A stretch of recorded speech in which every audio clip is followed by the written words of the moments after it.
بسم اللہ الرحمن الرحیم نحمدہ ونصلی ونسلم علی رسولہ الکریم اما بعد۔ غفلت اور بے عملی کا آسان علاج، اس عنوان پہ چند معروضات اپنے نوجوان دوستوں کے سامنے پیش کرنی ہے۔ اللہ کریم مجھے حق سچ کہنے کی اور پھر ہم سب کو اس پہ عمل کی توفیق عطا فرمائیں۔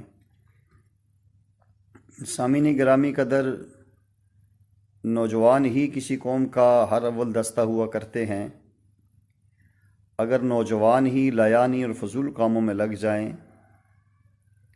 پھر بھلا قوم کیسے ترقی کر سکتی ہے؟ جس فصل کو تازہ پانی نہ ملے وہ اس فصل سوکھ جاتی ہے۔ اسی طرح جس قوم کو غیرت مند نوجوان کا خون نہ ملے وہ قوم بھی تباہ و برباد ہو جاتی ہے۔ اگر کسی قوم کو عیاشی کے سامان مل رہے ہیں، موسیقی اور کھیل کو انتہائی عروج تک پہنچایا جا رہا ہو، جہاں فلموں اور ڈراموں کا دور دورہ ہو، یہی کسی قوم کے زوال کی سب سے بڑی علامات ہوا کرتی ہیں۔ شاعر مشرق علامہ اقبال رحمۃ اللہ علیہ نے کہا تھا، میں تجھ کو بتاتا ہوں تقدیر امم کیا ہے، میں تجھ کو بتاتا ہوں تقدیر امم کیا ہے، شمشیر و ثنا اول طوس و رباع آخر۔ تو یہ اصل چیز ہوتی ہے کہ انسان اپنی عزت، احترام اور غیرت کو اپنے اندر پیدا کرے۔ سندھ کے حکمران راجہ دہر نے مسلمان عورتوں کو بے آبرو کیا تھا تو ایک 17 سالہ نوجوان محمد بن قاسم رحمہ اللہ کے خون نے جوش مارا اور وہ سینکڑوں میل دور سے سمندری راستہ عبور کرتا ہوا سندھ پہنچا اور راجہ دہر کی لوہے میں ڈوبی ہوئی فوج کو شکست دے کر اسلام کا عادلانہ نظام رائج کیا، جس نظام میں عورتوں کی عزت و آبرو کو خصوصی تحفظ حاصل تھا۔ مگر آج کا نوجوان Kashmir, Afghanistan, Chechnya, Bosnia, Burma میں نوجوان مسلمان عورتوں کی چیخ و پکار سنتا ہے، ان کی عزت و ناموس لٹنے کے واقعات سنتا ہے، مگر دنیا کی محبت نے اس کا خون سفید کر دیا ہے کہ ٹس سے مس نہیں ہوتا۔ آج اہل فکر و دانش نوجوانوں کی حالت زار کو دیکھ کر خون کے آنسو رو رہے ہیں، ہائے مسلمان کیا تھے اور کیا ہو گئے۔ کیا خوب کسی نے کہا تھا، بلکہ شاعر مشرق نے کہا تھا کہ تیرے صوفے میں ہے افرنگی، تیرے صوفے ہیں افرنگی، تیرے قالین ایرانی، لہو مجھ کو رلاتی ہے نوجوانوں کی تن آسانی۔ امارت کیا شکوہ خسروی بھی ہو تو کیا حاصل، نہ زور حیدری تجھ میں نہ استغناء سلمانی۔ نہ ڈھونڈو اس چیز کو تہذیب حاضر کی تجلی میں، نہ ڈھونڈو اس چیز کو تہذیب حاضر کی تجلی میں، کہ پایا میں نے استغناء میں معراج مسلمانی۔ غیر مسلم ممالک میں مسلمانوں کی حالت زار دیکھ کر دل جلتا ہے۔ وہ بھی زمانہ تھا کہ مسلمان قرآن کے داعی تھے اور آج یورپ کے نقال بنے ہوئے ہیں، ان کے اگلے ہوئے لقمے چبا رہے ہیں اور مغربی تہذیب کو اپنی تہذیب سمجھ کے اپنا رہے ہیں۔ وہ بھی دور تھا کہ غیر مسلم بادشاہ اپنے بیٹے اور بیٹیوں کو بھی اسلامی درسگاہوں میں بھیجتے تھے، اور آج ہماری نوجوان بیٹیاں کافر اساتذہ سے پی ایچ ڈی کی ڈگریاں لینے جاتی ہیں، مگر شرم و حیا بھی نہیں آتی۔ آج عجیب تماشا بنا ہوا ہے، مسلمان کافروں کی یونیورسٹیوں سے دھڑا دھڑ ڈگریاں لے کے آ رہا ہے، کافر اساتذہ سے اسلام پڑھ کے آ رہے ہیں۔ بلا مخلص سے مخلص کافر بھی مسلمانوں کو کون سا اسلام پڑھائے گا؟ وہ استاد جو کہ اسلام کا خود منکر ہے، اسلام کے متعلق شکوک و شبہات کے جراثیم اپنے شاگردوں میں داخل نہیں کرے گا تو اور کیا کرے گا؟ کافر اساتذہ کا طریقہ واردات یہ ہوتا ہے، وہ پہلے اسلام کی تعریف کریں گے، اسلام کے بانی کی تعریف کریں گے تاکہ مسلمان طلباء کو اس پر اعتماد ہو جائے، مگر کہیں کہیں وہ خطرناک جراثیم مسلمان طلباء کے ذہنوں میں داخل کریں گے۔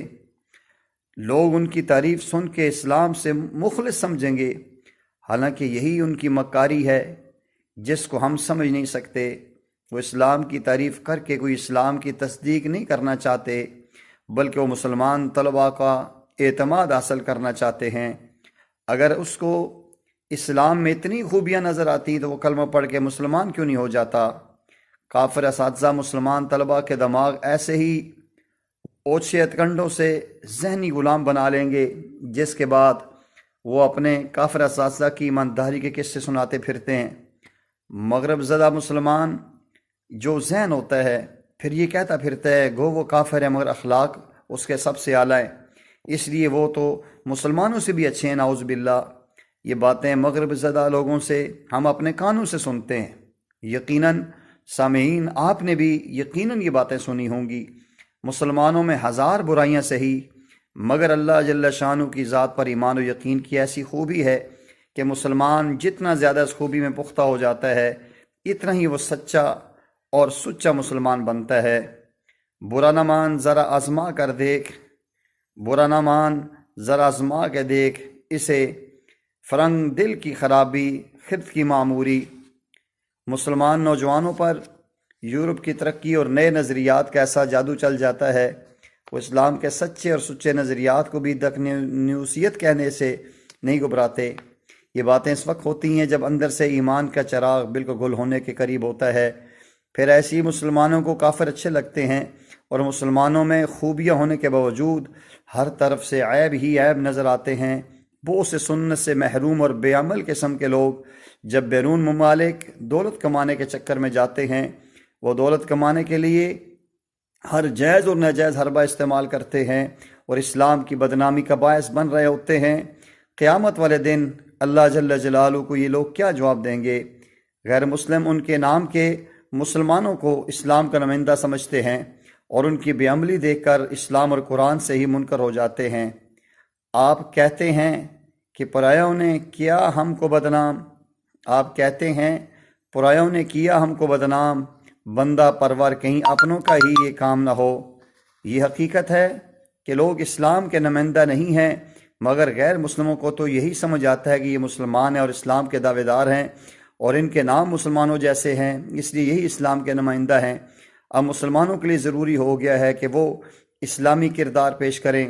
ہر آدمی اپنی جگہ ایمان کا داعی اور اسلام کا نمائندہ بن کر رہے، تب کہیں جا کے بات بنے گی۔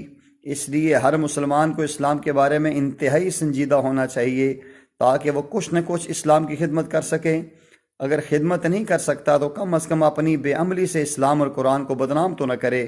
اس لیے ضروری ہے کہ ہم آج سے ہی بعمل مسلمان بننے کے لیے کمر کس لیں، اس لیے کہ کہا نہ کسی نے اٹھ بند کمر کیا ڈرتا ہے، اٹھ باندھ کمر کیا ڈرتا ہے، پھر دیکھ خدا کیا کرتا ہے۔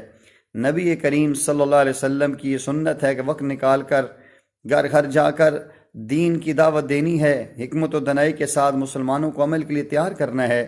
اس کی خاطر اگر بےزتی بھی کروانی پڑے تو سن سمجھ کے اس کو برداشت کرنا ہے۔ مگر آج ہم اپنی عزت بچاتے پھرتے ہیں، کہیں ہمیں کوئی دین کی وجہ سے بے عزت نہ کر دے۔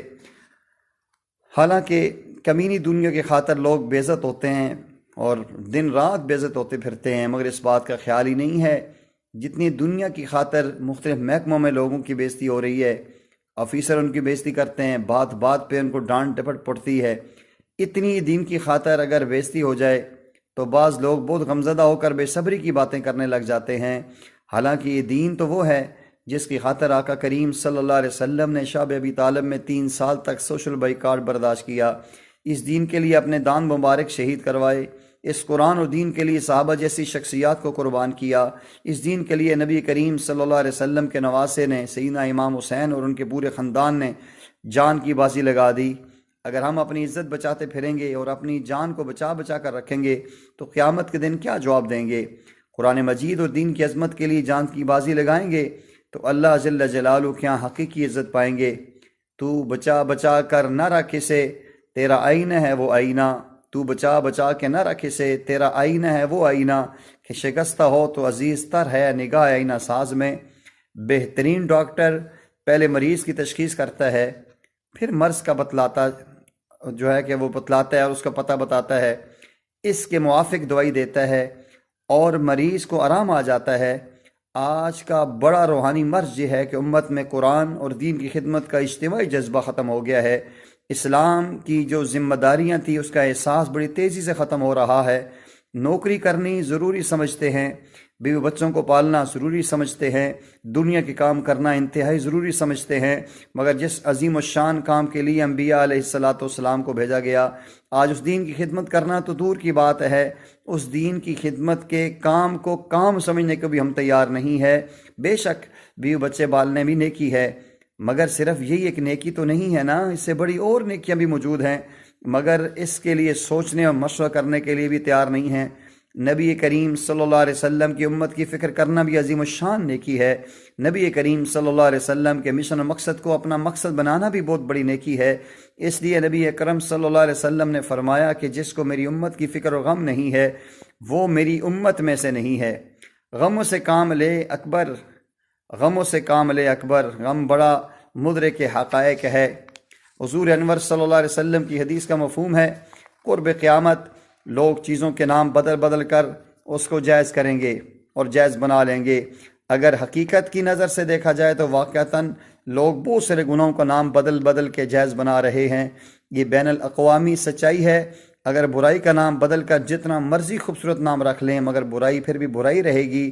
اگر زہر کی گولی کو مٹھائی کا نام دے کر آپ یہ سمجھیں کہ وہ زہر کی گولی مٹھائی بن جائے گی اور زہر اثر ختم کر دے گی، ایسا نہیں ہو سکتا۔ آج اگر بے حیائی کی حد ہو گئی ہے تو سود کا نام بدل کر پرافٹ رکھ دیا گیا ہے، بے حیائی کا نام بدل کے فیشن رکھ دیا گیا ہے، ناچ اور گانے کا نام بدل کے کلچر رکھ دیا گیا ہے۔ آج آزاد خیالی اور بے غیرتی کا نام بدل کے روشن خیالی رکھ دی گئی ہے۔ گو فکر خداداد سے روشن ہے زمانہ، گو فکر خداداد سے روشن ہے زمانہ، آزادی افکار ہے ابلیس کی ایجاد۔ غیبت کا نام بدل کے گپ شپ رکھ دیا ہے، عورتوں نے غیبت کا نام بدل کے آپس میں دکھ سکھ کا رونا رکھ دیا ہے، رشوت کا نام بدل کے دفتروں میں چائے پانی رکھ دیا ہے۔ اگر رشوت کے نام سے رشوت لی جائے تو کم از کم گناہ کا احساس تو رہے گا، کچھ تو شرم و حیا آئے گی، مگر نام ہی بدل کر چائے پانی رکھ دیا تاکہ گناہ کا احساس ہی مٹ جائے اور گناہ کو گناہ سمجھ کے کیا جائے۔ علماء فرماتے ہیں کبھی نہ کبھی اللہ توبہ کی توفیق دے دیں گے، اور گناہ کا نام بھی بدل کر اس کو جائز بنا لیا جائے تو اللہ جل جلالہ اس سے توبہ کی توفیق ہی چھین لیتے ہیں۔ وہ انسان ساری زندگی ہیلے بہانے کر کے گناہ کرتا رہتا ہے، یہ انتہائی بدبختی کی نشانی ہے۔ اللہ جل جلالہ توبہ کی توفیق ہی چھین لیں۔ حالانکہ توبہ ایسی چیز ہے کہ مومن کو ہر وقت اس کی ضرورت ہے، ہر وقت رب کے حضور ندامت اور افسوس کی ضرورت ہے۔ اس لیے اللہ والے فرماتے ہیں کہ صبح توبہ ہے شام توبہ ہے، صبح توبہ ہے شام توبہ ہے، میرے لب پہ دوام توبہ ہے، با اثر ہے یا بے اثر ہے تو جان، با اثر ہے یا بے اثر ہے تو جان، آپ نے کرنے کا کام توبہ ہے۔ اس لیے آج سے ہم یہ عزم کریں، اس بے حیائی کا ایک جو ناسور آج ہمارے معاشرے میں آ چکا ہے اور جس نے ایمان کا بیڑا غرق کر کے رکھ دیا ہے، یورپ کے انتہائی ذہین لوگوں نے بھی سرچ کر کے اس بات کا پتہ چلایا کہ جب بندہ بے حیا ہو جائے تو اس سے گناہ کرنا چاہیں، جو کروانا چاہو کر سکتے ہو، جب کسی میں حیا ہی باقی نہ بچی ہو پیچھے کیا رہتا ہے۔ اس لیے یورپ کے لوگ موسیقی، کلچر اور ڈراموں کے ذریعے مسلمان امت کو دن رات بے حیا بنانے پر تلے ہوئے ہیں۔ افسوس تو مسلمانوں پر ہے کہ وہ یورپ کے ذہنی غلام بنے ہوئے ہیں اور اپنا نقصان سوچنے کی اور سمجھنے کی وہ صفات ہی ختم ہو چکی ہے۔ اس لیے ضروری ہے ہم کافروں کی جتنی بھی ایجادات جو ان کی کلچر اور یہ چیزیں ہیں اس کو ہم بے حیائی کی نظر سے دیکھیں۔ یورپ کی غلامی پہ رضامند ہوا تو، یورپ کی غلامی پہ رضامند ہوا تو، مجھ کو تو گلا تجھ سے ہے یورپ سے نہیں ہے۔ بے حیائی کا شافی وافی اور کافی علاج یہ ہے آنکھ کو نامحرم سے بالکل بند رکھا جائے۔ اسلام کا مزاج یہ ہے کہ وہ مسلمانوں کو گناہ میں ملوث ہونے سے پہلے ابتدائی سے روک دیتا ہے۔ یہ نفسیاتی اصول یہی ہے کہ برائی کو شروع سے ہی روک دو، آسانی سے رک جائے گی، ورنہ بعد میں اس کا روکنا مشکل ہو جائے گا۔ برائی کو شروع ہی سے روک دو گے تو آسانی سے رک جائے گی۔ اس لیے اب دیکھیں قرآن کریم میں اللہ تعالیٰ نے کتنی حکیمانہ انداز میں فرمایا قُل لِّلْمُؤْمِنِينَ يَغُضُّوا مِنْ أَبْصَارِهِمْ وَيَحْفَظُوا فُرُوجَهُمْ، مومنوں، مومن مردوں سے کہہ دو کہ وہ اپنی نگاہوں کو نیچے رکھیں اور اپنی شرمگاہوں کی حفاظت کریں۔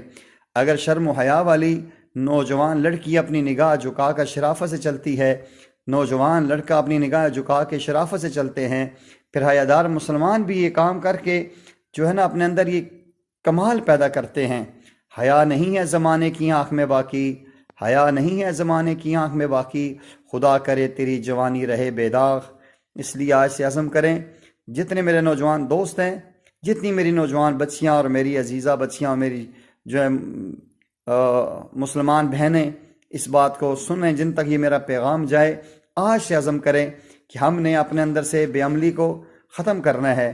آج ہم نے عملی مشق کرنی ہے، قرآن اور حدیث سے جڑنا ہے، قرآن کو تجوید سے پڑھنا ہے، قرآن کو سیکھنا ہے، اس کو ترجمے کے ساتھ سمجھنا ہے، پھر اس قرآن پہ عمل کرنا ہے، اور پھر نبی علیہ الصلاۃ والسلام کی ختم نبوت کے بعد جو یہ فریضہ میرے آپ کی طرف منتقل ہوا ہے، بلغوا عنی ولو آیا، حتی الوسع، جہاں تک ممکن ہو ہم نے اس قرآن کے پیغام کو عام کرنا ہے۔ اگر ہم ایک دوسرے کے ساتھ اچھے پیغام میں معاون بنیں گے اور دین کی بات دوسروں تک پہنچائیں گے، یہ درد و غم دوسروں کے سینوں میں منتقل کریں گے، انشاءاللہ پیارے آقا کریم صلی اللہ علیہ وسلم کی نظر میں بھی محبوب ہوں گے۔ اور پیارے آقا صلی اللہ علیہ وسلم نے فرمایا کہ الدال الخیر کفاعلہ، نیکی پر رہنمائی کرنا بھی نیکی کرنے والے کی طرح ہے۔ اللہ جل جلالہ سب سے پہلے مجھے اور پھر آپ کو اور تمام کو اپنی غفلت اور بے عملی کا آسان علاج کر کے ہمیں صحیح معنوں میں آقا کریم صلی اللہ علیہ وسلم کی زندگی کو اپنانے کی توفیق عطا فرمائے۔ وآخر دعوانا ان الحمد للہ رب العالمین۔